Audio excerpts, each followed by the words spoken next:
Fala, jovens! Sejam bem-vindos a mais uma aula do curso de Introdução à Ciência de Dados.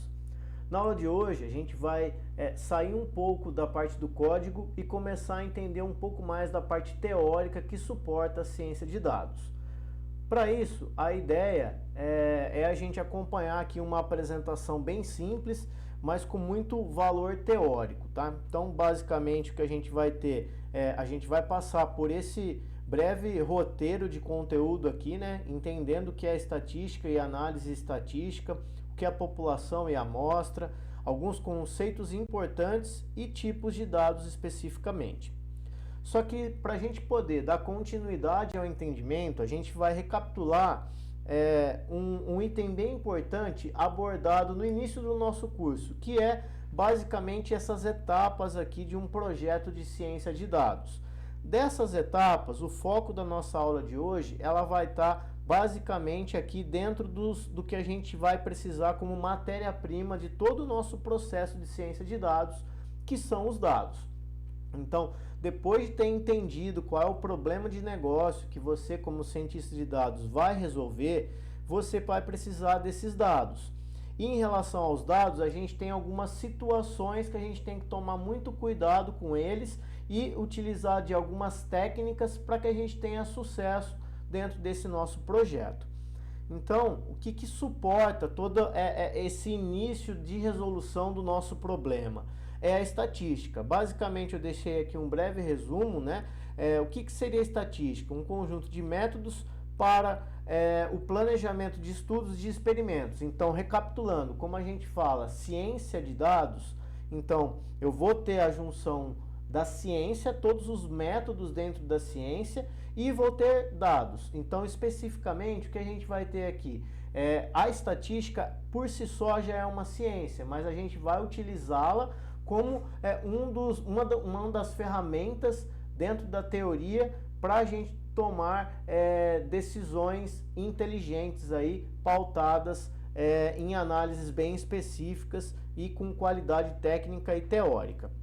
Então, se a gente pudesse colocar aqui uma sequência, como a gente viu lá, dentro da ciência de dados, a gente tem uma sequência e dentro de cada etapa a gente vai ter uma nova sequência, porque a gente está falando de um método. Então, o método a gente vai, por vezes, ter padrões de sequências a serem seguidas.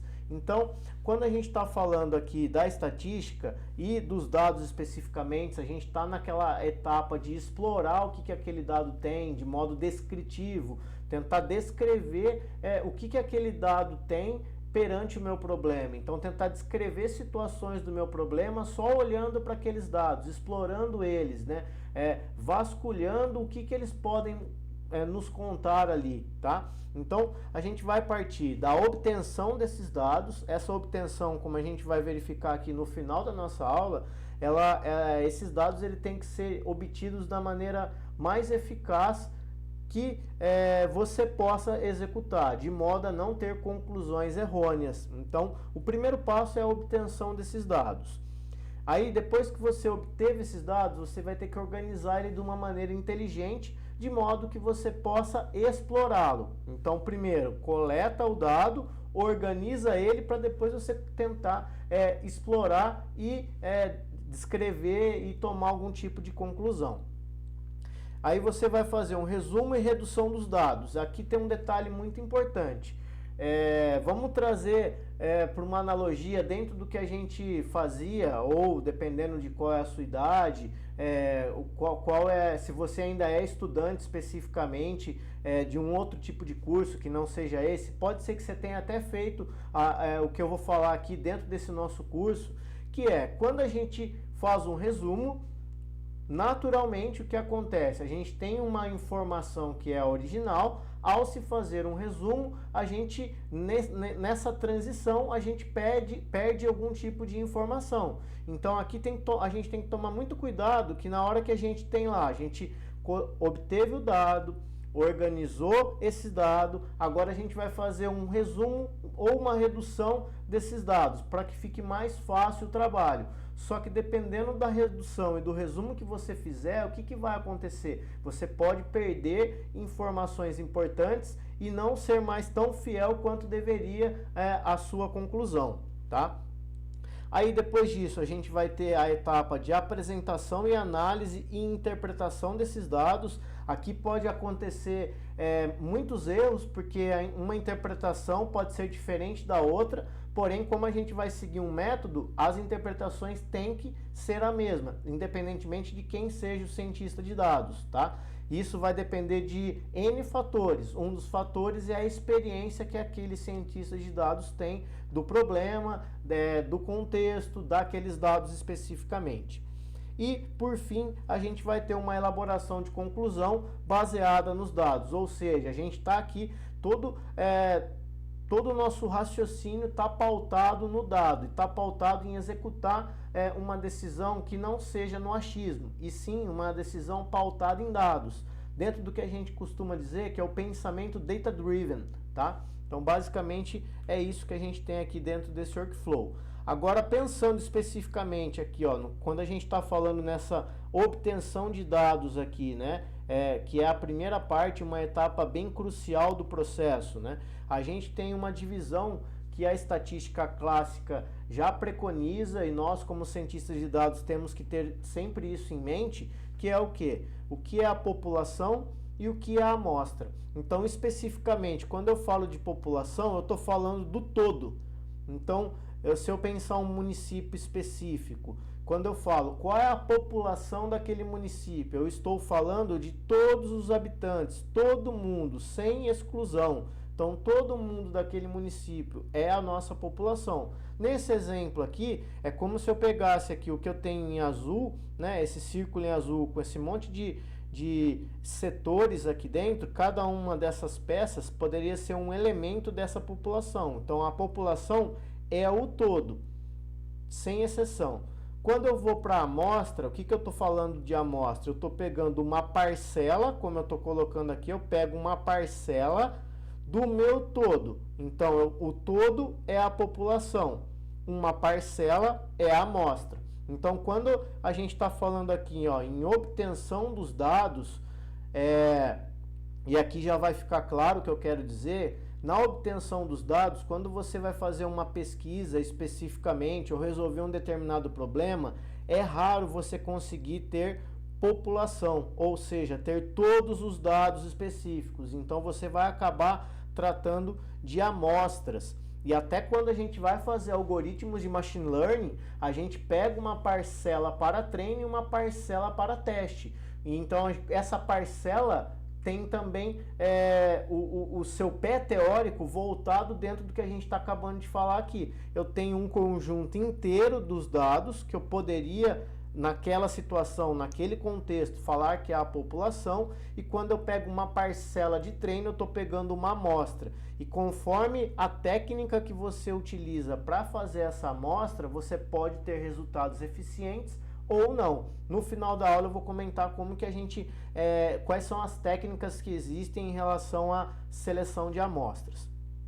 Dando continuidade, né, a gente vai entrar aqui numa parte mais teórica específica, né, e que por vezes alguns podem achar essa parte um pouco chata, como essa aula num contexto geral pode ser chata para alguns que gostam da parte prática, de botar a mão no código. Só que vale ressaltar que sem a teoria não existe a prática, sem a teoria não existe solução ideal do problema, sem a teoria não existe o sucesso. Você vai poder, por vezes, chegar num resultado A e num resultado B e não vai conseguir falar por que deu A e por que deu B se você não tem a parte teórica toda dentro da sua mente. Então, dando continuidade aqui, ó, só um exemplo específico, só para vocês entenderem que se você não tiver essa parte teórica bem refinada na sua mente, você pode tomar conclusões errôneas. Aqui eu coloquei, como o nosso curso é de ciência de dados, eu coloquei aqui uma pesquisa, né, que eu fiz em um site específico que você consegue encontrar faixas salariais ali. Eu deixei aqui para consulta, caso vocês queiram consultar especificamente depois. Qual é o salário médio de um cientista de dados? E aqui ele coloca, ó, o salário médio R$ 7.682 por mês. Então agora eu vou dar um tempo para vocês pensarem nessa pergunta que eu vou fazer aqui, ó. O que essa informação de salário médio de 7.682 traz como informação para vocês?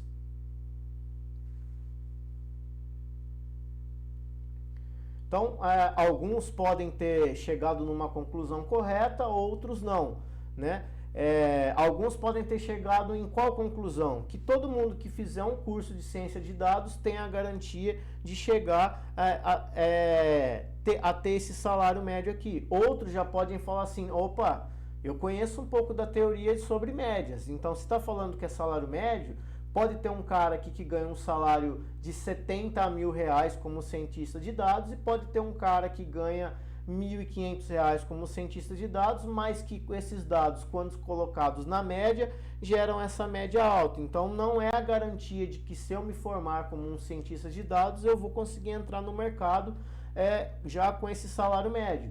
Então especificamente, por que eu estou falando isso? Porque se você não tem essa parte teórica bem refinada, você pode ser enganado pelas informações, né? Então tem até um livro que o título dele é Como Mentir com Estatística, né?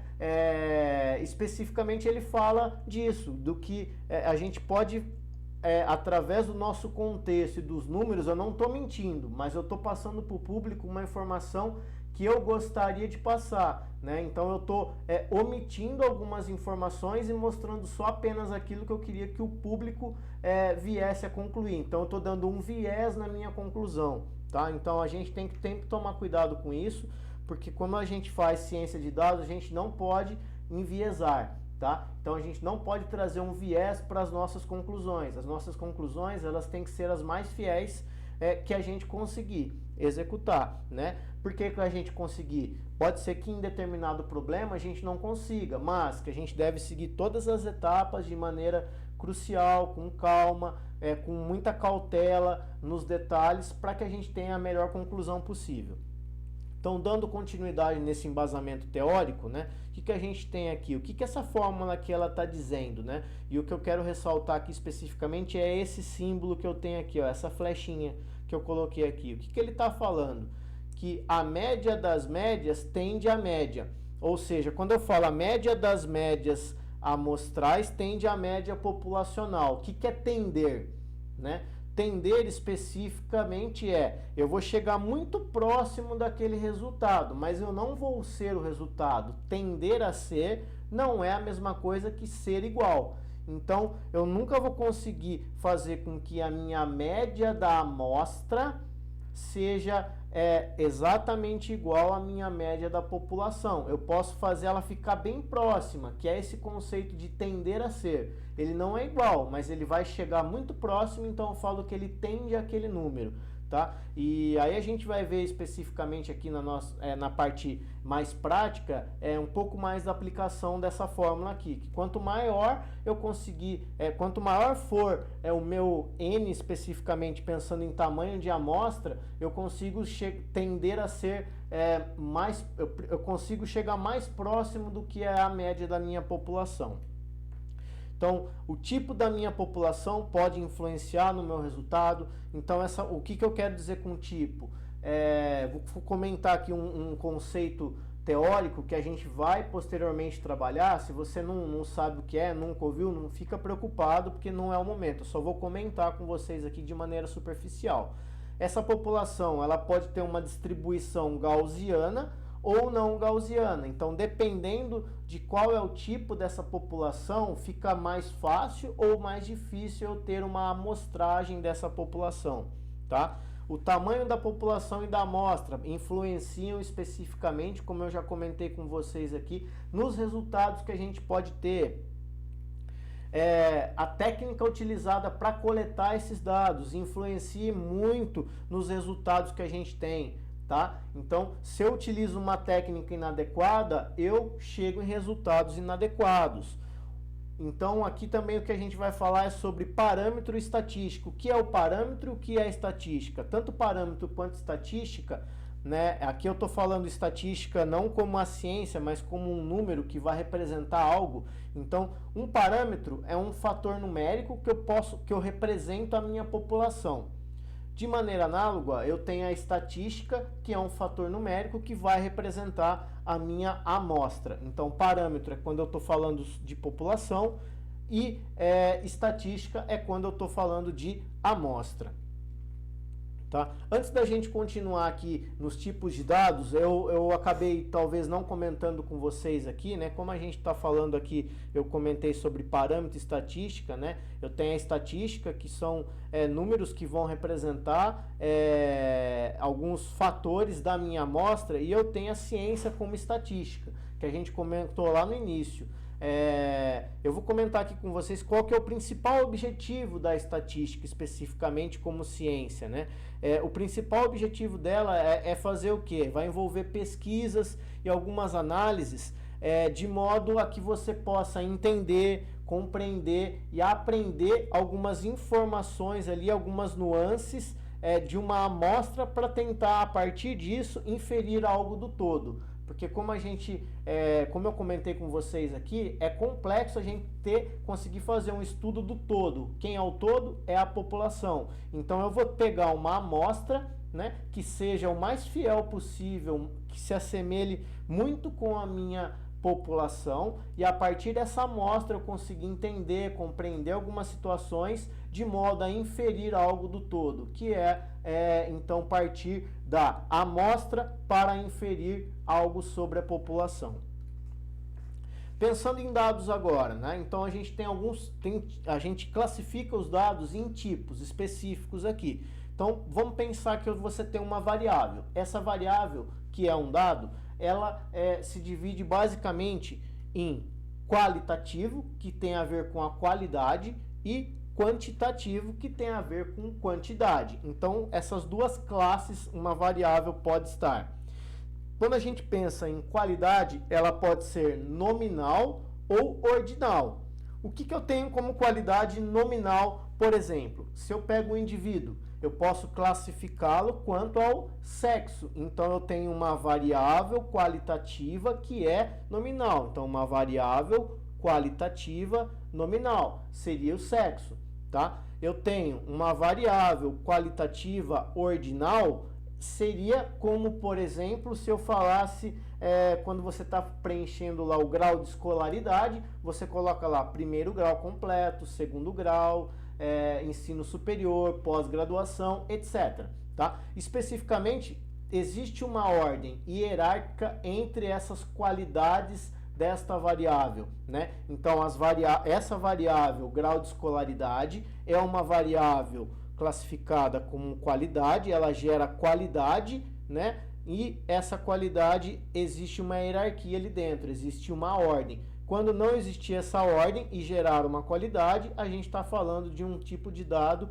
que é nominal. Quando a gente vai para a parte quantitativa, a gente tem duas situações. Uma variável, ela pode ser quantitativa discreta ou contínua. O que é o discreta e o que é a contínua? Basicamente, aqui, qual a diferença entre uma e a outra? A discreta é quando você consegue ter saltos quantificáveis ali especificamente e enumeráveis. Então, como se a gente fosse usar a matemática aqui, né? O contínuo, a gente está falando dos números reais ali. Então, eu posso pegar aqui, vou dar um exemplo para ficar mais fácil, acho que para vocês, né? Para a gente não entrar tanto nessa parte teórica, bem técnica, para não ficar tão fácil. A ideia é deixar bem simples aqui. Então, contínuo. Vamos pegar dois exemplos aqui. A variável peso. Eu tenho peso exato ou eu tenho peso com casas decimais e que por diversas vezes eu não consigo ter o peso exato, né? Então eu tenho um peso que ele é contínuo. Então um exemplo, 73,05.